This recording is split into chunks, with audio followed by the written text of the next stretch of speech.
Hi everyone, it's Sorkin. Today we have a problem when we are giving two arrays, let's say nums1 and the nums2, and also we are giving a variable k.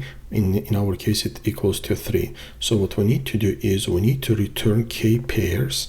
The pairs is one element from the first array and another one from another array with the smallest sums. So for example, in this case the smallest sums for the nums1 and the nums2 is 1 and 2, 1 and 4, again 1 and 4, and 1 and 6 here, right? These are the smallest sum, so the pairs with the smallest sum.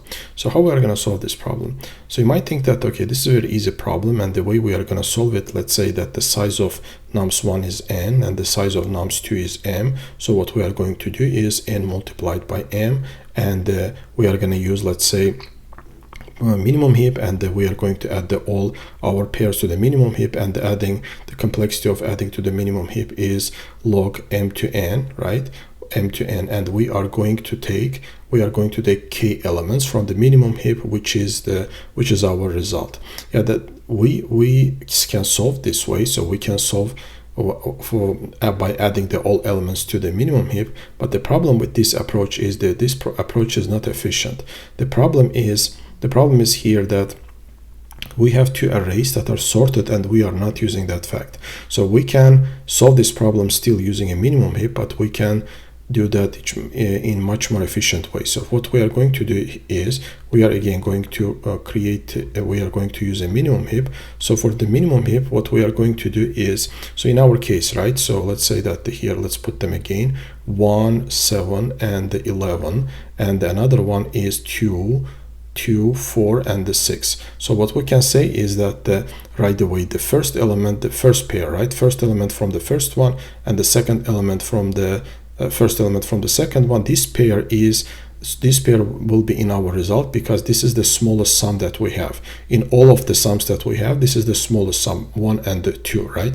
So what we are going to do is we are going to our minimum heap, we are going to add the all pairs from the first one. So all pairs from including the first element of the second array and the all elements of the first array. So for example, in this case, to our minimum heap, we are adding 1 plus 2, right? We are adding 1 plus 2. We are adding 7 plus 2. We are adding 11 plus 2, right? 11 plus 2. So what we do is first and the k is equals to 3, right? K is equals to 3. So right away we can say that, okay, this is our first pair. So this is our first pair. We are adding that to our result, and our k is equals to 2. Our k is equals to 2. So now we have an option, right? Either this one is the smallest value, 7 plus 7 and 2, right? Or this one, right? 4 and 1 is the smallest value, right? 4 and 1 is the smallest value. That's exactly what we do. So we are adding 4 and 1 to our minimum heap. So we are adding 4 and 1 to our minimum heap, and whichever is the smallest one. So in our minimum heap, we are maintaining only k elements here, right? So we are adding 4 and 1. So we are adding 4 and 1, and we are taking whatever is the minimum. The minimum of all three is 4, 1. So we are adding 4, 1 to our result, right? So we are adding 4, 1 to our result. And the next one is again, and then our k is equals to 1. So again, now we took also this value from our minimum heap. We took this value from our minimum heap, and again, now we have an option, right? Either we can take 7 and 2, and the next one is what? Next one is that or it's 6 and 1 is another option, right? That's exactly what we do is we are adding 6, 1 to our minimum heap. We are adding 6, 1, and again we are taking whatever the minimum of these three values, right? The minimum in this case is 6 plus 1, so which we are taking from our minimum heap, and we are returning the result. So in this case, what's the complexity of it? So the complexity of it is k, the k elements. We are only using k elements, and we are only adding to the minimum heap k elements, right? So the k multiplied by log k, so that's the complexity. that's the complexity of the, so we reduce the complexity from this one to this one using the fact that our both arrays are sorted. So solution wise, what we are doing, right? So what we do is we are checking first that if the size of any of k or any of the arrays are equals to 0, in that case we are just returning the empty result. If not, we are creating a priority queue. In Java it's a minimum heap. Implementation of minimum heap is a priority queue, and what we do is first we are adding to our minimum heap elements, right? We are adding that from first array and the 0 from the second array, right? So we are adding 1 plus 2, 7 plus, we are adding 7 plus 2 and 11 plus 2. We are adding that to our minimum heap, right?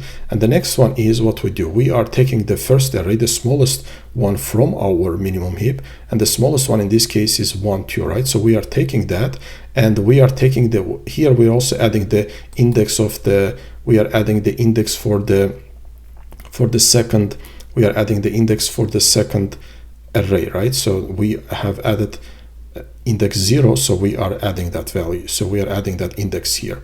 So what we do is the first one, 1 and 2, right? We are adding to our result. And then what we do is we are checking that if the, let's say that we don't have any elements from the, we have only 2, right? We have only 2 in the second array. In that case, we are just going to take the all values. We are basically going to return 1 plus 2, 7 plus 2, and the 11 plus 2. So we are checking that if we have more elements in the nums2, so what we do is if the index 2 plus 1 is less than nums2 length, so in that case what we do is we are again taking the nums1, right? Nums1. We are taking the whatever the value is here. So for example, in this case, the value is 4, right? So 4 plus 1, right? And we are incrementing our index the same way that we did here, right? So first we took 4, and in the next iteration we are taking 6, and at the end we are just returning a result. And the time complexity in this case, again, k multiplied by log k, and the space complexity is only of k. Okay, that's it for today. I hope you like my content. I also have exact solution in Python. I will include that in the description. That's it for today. Hope you like my content. See you next time. Bye.